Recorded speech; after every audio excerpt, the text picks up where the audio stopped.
Breakfast ಅವರಿಬ್ರು ತಗೊಳ್ಳೋದು. ನಮ್ಮನ್ನೇನೇನು ಹೇಳ್ತೀರಾ ಅಂದರೆ ನಮಗೆ ಬ್ರೇಕ್ಫಾಸ್ಟು ಇಲ್ಲ, ಏನೂ ಇಲ್ಲ. ಅವರು ನಮ್ಮನ್ನೇನು ಕರೆದಿಲ್ಲ. ಹೈಕಮಾಂಡ್ ಸೂಚನೆ ಮೇರೆಗೆ ಮಾಡ್ತಾ ಇರೋಂಥದ್ದು. ಹೈಕಮಾಂಡ್ ಸೂಚನೆಗೆ ಮಾಡ್ತಾ ಪರಸ್ಪರ ಈಗೇನು ಬ್ರೇಕ್ಫಾಸ್ಟ್ ಮಾಡೋದ್ರಲ್ಲಿ ಏನು ಮಹತ್ವ ಇದೆ? ಇರೋ ಗೊಂದಲ ಎಲ್ಲ ಕ್ಲಿಯರ್ ಆಗುತ್ತೆ. ಅಲ್ಲ, ಈಗ ದಿನನಿತ್ಯ ಅವ್ರ ಜೊತೆಯಲ್ಲಿ ಕಾರ್ಯಕ್ರಮಗಳು ಮಾಡ್ತೀವಿ, ಕ್ಯಾಬಿನೆಟ್ನಲ್ಲಿ ಜೊತೆಯಲ್ಲಿ ಇದ್ವಿ, ನಾವೆಲ್ಲ ಒಟ್ಟಿಗೆ ಇದ್ದೀವಪ್ಪ. ಏನು ಮಹತ್ವ ಏನಿದೆ ಅಂತ ಇವತ್ತಿನ ಮೀಟಿಂಗ್ನಲ್ಲಿ ಖಾತೆಗಳ ಹಂಚಿಕೆ ಆಗ್ಬೋದು. ನೀವು ಸ್ಪೆಕ್ಯುಲೇಟ್ ಮಾಡ್ತೀರಾ, ಗೊತ್ತಾಯ್ತಾ? ಅದು ಅಂಥ ಬೆಳವಣಿಗೆಗಳು ನಮಗೇನು ಕಾಣಿಸ್ತಾ ಇಲ್ಲ. ಅದೇನಾರು ಇದ್ರೆ ಗೊಂದಲ ಬಗೆಹರಿಸ್ಕೊಂಡು ಬನ್ನಿ ಅನ್ನುವಂತಹ ಸೂಚನೆಯನ್ನ ಹೈಕಮಾಂಡ್ ಇರ್ಬೋದು. ಯಾಕೆಂದ್ರೆ ಗೊಂದಲ ಇರಬಾರ್ದು ಅಂತ ಎಲ್ಲರಿಗೂ ಇಚ್ಛೆ ಇದೆ.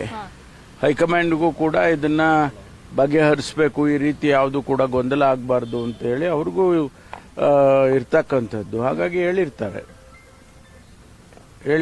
ಈಗ ಇಬ್ಬರು ನಾಯಕರುಗಳು ಭೇಟಿ ಮಾಡಿ ಏನಾದರೂ ಮಧ್ಯದಲ್ಲಿ ಏನಾದರೂ ವ್ಯತ್ಯಾಸಗಳು ಇದ್ದರೆ, ನಮ್ಗೆ ಗೊತ್ತಿಲ್ಲ ಅದಿರೋ ಇದೆಯೋ ಇಲ್ವೋ ಗೊತ್ತಿಲ್ಲ, ಬಟ್ ಇದ್ರೆ ಅದನ್ನ ಬಗೆಹರಿಸ್ಕೊಳ್ತಾರೆ.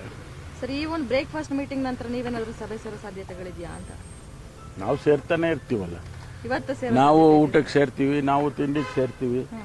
ಅದೇನು ದೊಡ್ಡ ವಿಚಾರ ಅಂತ ಹೇಳಿ ನನಗೇನು ಅನ್ಸೋದಿಲ್ಲ. ನಾವು ಅವಾಗವಾಗ ಸೇರ್ತಾ ಇರ್ತೀವಿ. ಸರ್, ಈಗ ಕಳೆದ ಒಂದು ವಾರದಿಂದ ಬೆಳವಣಿಗೆಗಳನ್ನು ನೋಡಿದರೆ ಇವತ್ತು ಬ್ರೇಕ್ಫಾಸ್ಟ್ ಮೀಟಿಂಗ್ ಬಹಳ ಮಹತ್ವವನ್ನು ಪಡೆದುಕೊಂಡಿದೆ ಅನ್ನೋದು. ಯಾಕಂದ್ರೆ ಇಷ್ಟು ದಿನ ಗೊಂದಲಗಳಿಗೆ ಇವತ್ತು ತೆರೆ ಬೀಳುತ್ತೆ. ಬ್ರೇಕ್ಫಾಸ್ಟ್ ಮೀಟಿಂಗ್ ಭಾಳ ಒಳ್ಳೇದು, ಒಳ್ಳೆ ಬೆಳವಣಿಗೆ. ತೆರೆ ಬಿದ್ದರೆ ಭಾಳ ಒಳ್ಳೇದಲ್ವಾ? ಡೆಲ್ಲಿಗೆ ಹೋಗ್ತೀರಿ ಅಂತ ಸರ್ ನಿಮ್ಮ ನೇತೃತ್ವದಲ್ಲಿ ನಾವು ಹೋಗ್ತೀವಿ ಅಂತ ಎಲ್ಲೂ ಹೇಳಿಲ್ಲಲ್ಲ. ಹೇಳಿದ್ವಾ? ಇವತ್ತು ಅಲ್ಲ, ಹೇಳಿದೀವ? ಸಾಧ್ಯತೆಗಳು ನಾವು ಯಾರಾದ್ರೂ ಹೇಳಿದೀವ? ಹೋಗ್ತಿದ್ದೀರಾ ಸರ್ ನಿಮ್ಮ ನೇತೃತ್ವ? ಅಲ್ಲಪ್ಪ, ನೀವೇ ಹೇಳ್ತೀರಾ ನೀವು ಹೋಗ್ತಿದ್ದೀರಾ ಅಂತ. ನಾವೆಲ್ಲೂ ಹೇಳಿಲ್ಲ. ಹೋಗುವಂತ ಅವಶ್ಯಕತೆ ಬಂದಾಗ ಹೋಗ್ತೀವಿ. ಈಗ ಯಾಕೆ ಅದೇ ಡೆಲ್ಲಿಗೆ ಕರೆದು ಮಾತಾಡ್ತಾರೆ ಅಂತ ಒಂದು ಮಾತಿತ್ತು ಸರ್. ಅದರಲ್ಲಿ ಏನು ಇವರು ಯಾರನ್ನ? ಸಿಎಂ ಮತ್ತೆ ಡಿ ಕೆ ಅವರು ಈ ಗೊಂದಲಗಳಾಗಿತ್ತಲ್ಲ ರಾಜ್ಯ, ನೀವು ಅವ್ರನ್ನ ಕೇಳ್ಬೇಕಪ್ಪ, ನಾನು ಹೆಂಗೆ ಉತ್ತರ ಮಾಹಿತಿ. Thank you.